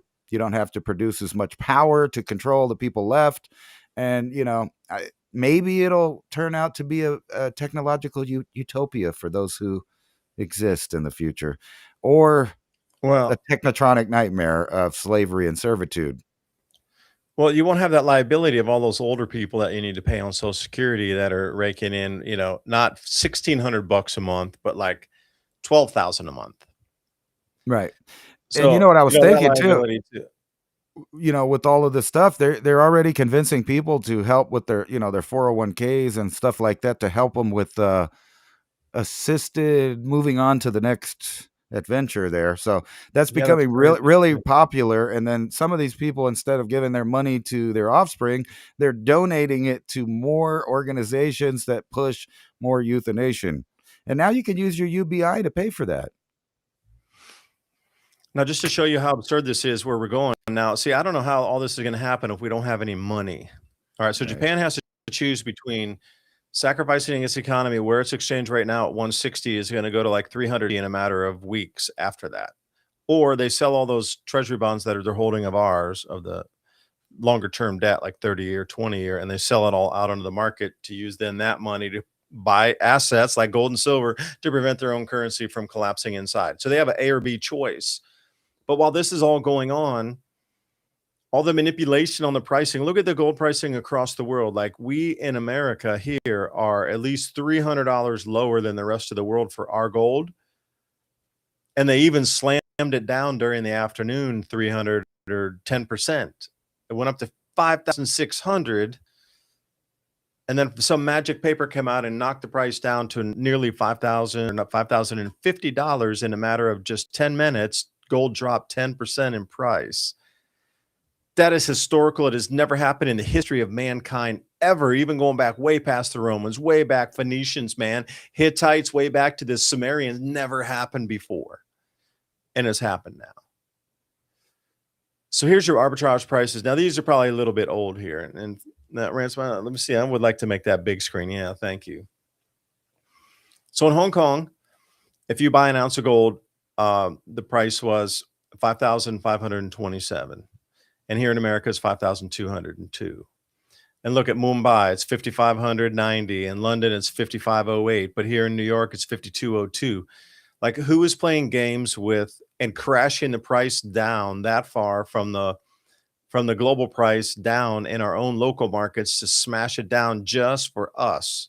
Literally just for us. We're saving our own dollar by manipulating the gold and silver price just in America. They can't manipulate it globally.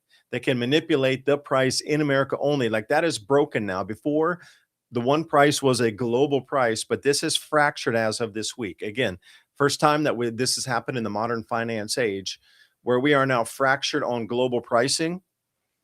So what's coming out of the COMEX in America is no longer issued as the valid that we will follow that price. There's other places out there making their own price structure. Are So you we are telling? by ourselves making our own gold prices. Now, how easy is that to manipulate against the American people now? I was going to say, are you telling me that they're doing this nationally, like by nation, just the same thing as what you were talking about earlier, where you have a price based on who you are and your credit score? And they're going to do that to countries. The value of gold and this and that is going to be a different price depending on where you're at and who you are. I mean, because this looks like a bigger version of that same idea. You're over here, so gold costs this much. You're over here, it costs that much. And you can't, whenever it's a bunch of different prices like this, you have to have a world standard or people can't really trade it. And that's what COMEX used to provide. And the LBMA, the London Bullion and Metals Exchange, they also provided that. Shanghai was never in the game before. There was never a Shanghai Gold Exchange until recently. Like, that never existed. And they came out, and now they're the premier player along with Dubai. Dubai should be in there with Mumbai, and also Shanghai should be in there too, but I don't see those listed. I just see Hong Kong, Mumbai, and London. You need to add Shanghai in there for sure, and the UAE. All right, so you got those different pricing structures that are within the BRICS aligned thought, maybe not full members, Shanghai Cooperation Organization crew over there, all with different pricing, slightly different. But you notice one thing, it's in the 5,500s. Now it's just a little bit different. Is it 55? Is it $59 or is it $8 or is it $27? Or in Shanghai, is it 5,600 where you know. So it's in that same band of 100, but it's varying between, like, the rounding up again. Here we go. It's very similar, but it's just so in your face now that the banks are colluding to smash the gold and silver price in America, but the rest of the world continues to run with its own individual pricing. Like, this is what we're facing. So if you kept saying, are they going to confiscate metals? What are they going to do with metals? Well, here's part of your answer. They're allowing our banks to crush the price 10% in a single day just for Americans. Yay. Welcome to the margin call world, ladies and gentlemen. You know, I was just thinking this yesterday too about this, that if you knew where and when you could make it, like, say, I knew for a fact that Brussels was going to collapse. People were going to move away and people were moving their funds out of it before it happened. You would know that money is just going to disappear there in that whole area. And then for the next decades, it's going to be, a horrible place to be. And I see something like that, like right now, like check this out, because if you were to go back to 1960 Iran, most of the people in the Middle East and throughout Europe like to hide their money in different places. So they would put a lot of money in Tehran, but things changed and all of the money left. Did they really? That Tehran used to be like a Switzerland of the Middle East or something. Yes, people would go. It was the old Dubai. It was going to be the Dubai that Dubai is today. But now you see a reversal of that right now. Iran's elites transfer $1.5 billion to Dubai as they abandon ship. Another indication that they're gone. If they're moving the money, they're out. Yeah, and then we got this. They're going to launch all their drones and make a big spectacle for, it's kind of like the fire that's going out there, and it's got one last little poof of fire and smoke before it goes out. This is the end of the fireworks show here in Iran. And there's a lot of investors all over the place that can't wait for it. Yeah, gold and Because silver will spike. Gold will go above 6,000 for sure. Something like this were to tick off with all this craziness already. right. Yeah, And then you this got to is not think a about bad what's term right safe. here. What's something that even copper's running in price now. Like just holding $100 box of nickels is going to make you money. You know, it's that simple. Like, sheesh. I know, and it's funny to me when people are like, "We want the oil, we want this, that." It's not the oil; it's the whole thing. It's the ability to be allowed to do business. Yeah, It's that's it. the oil, it's the gold, it's the silver, it's the manpower, it's the location, it's the transit through their territories. All of that is what it is.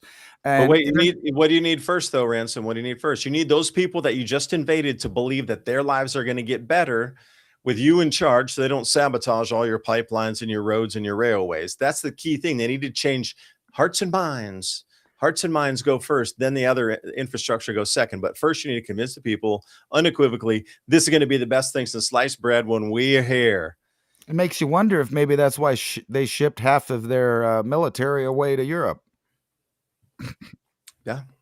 I mean, think about it. All of the people that would have potentially been part of this trigger volcano of violence that they're expecting to have, after we go in there. I think what's funny is it would be easy for the president of the United States to go all the way to the brink of doing something, maybe even a couple strikes, and then just pull completely back. And the whole, craze up until the point will collapse Iran. Iran's gone. I mean, obviously, if the people are moving the money, the people that live there that have the money, the elites are leaving.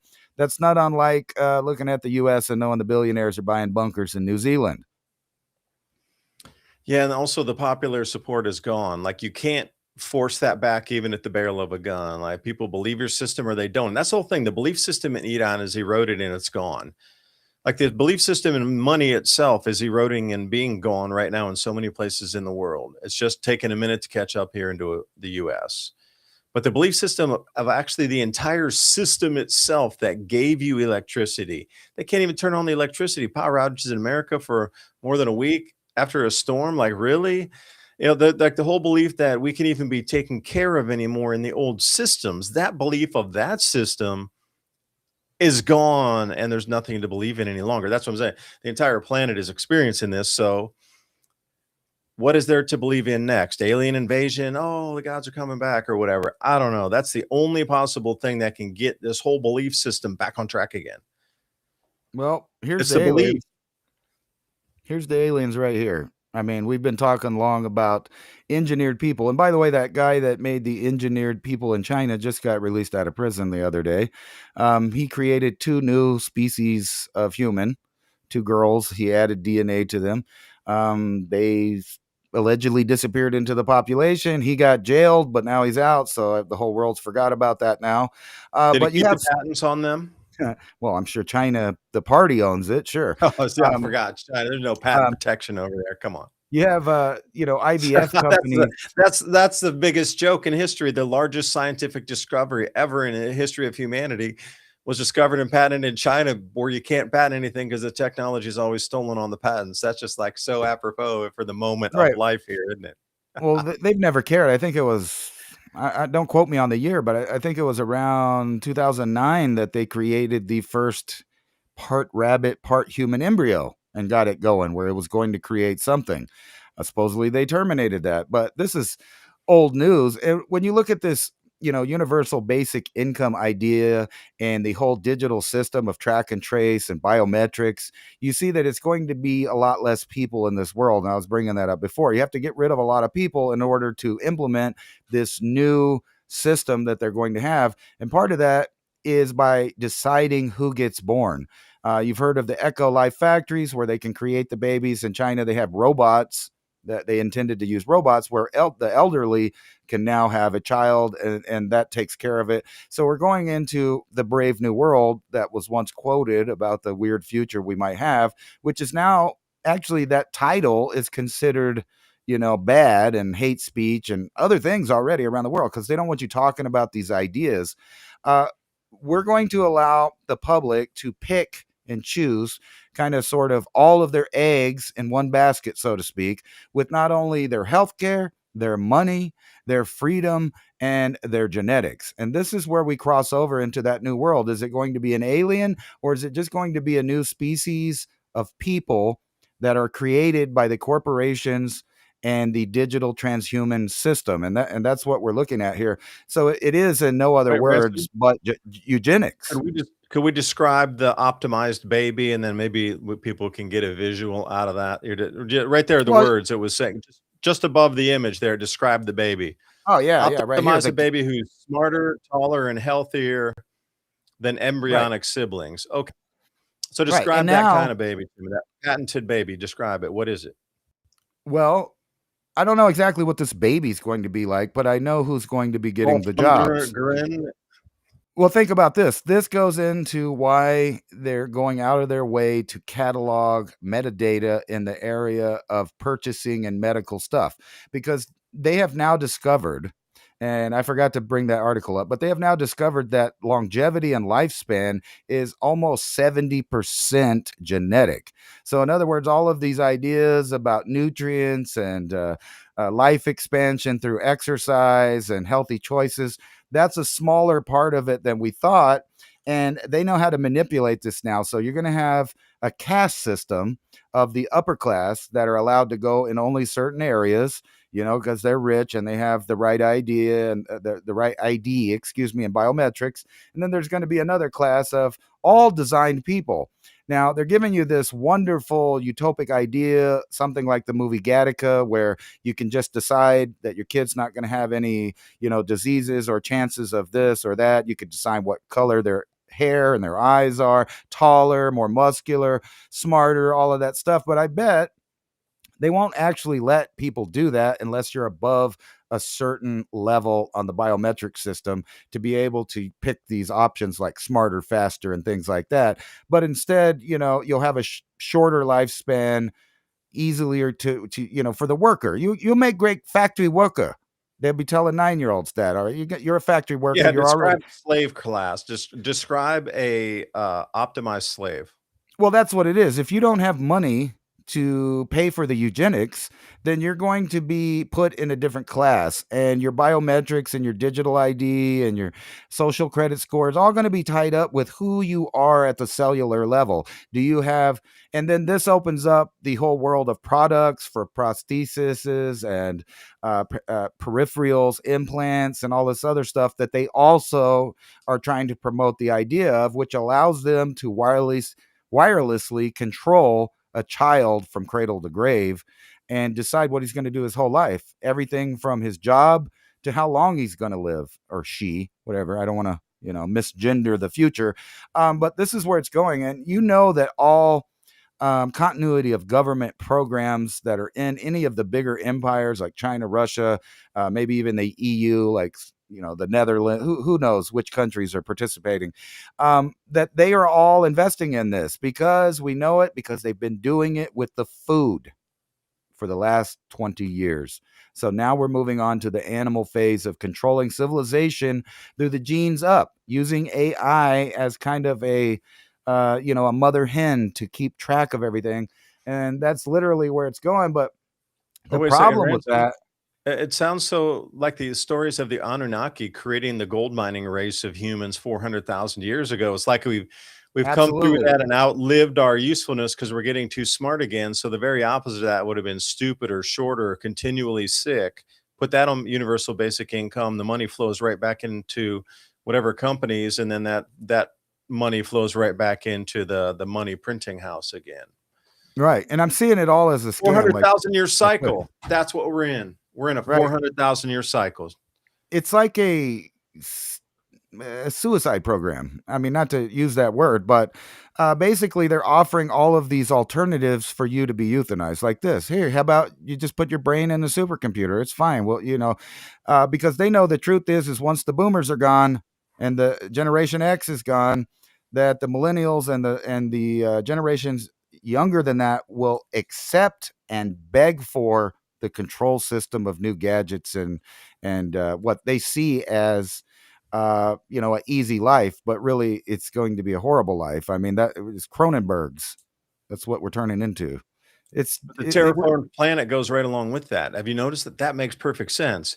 If they're trying to bring up a new species of human, because what they had created and what has I hate to use the word evolve, but what has manifested out of us becoming and knowing our surroundings around us is we've become too intelligent for the creators of, if you're believing the false gods, right. not the true gods or God itself of They just creation. need to, they just need to get it down to where there's that person that just never questions anything and Yeah. accepts the entertainment and the dog treat, the tasty dog treats from, and they'll be on that digital soup kitchen and not even realize it because they will think that they're getting paid to exist.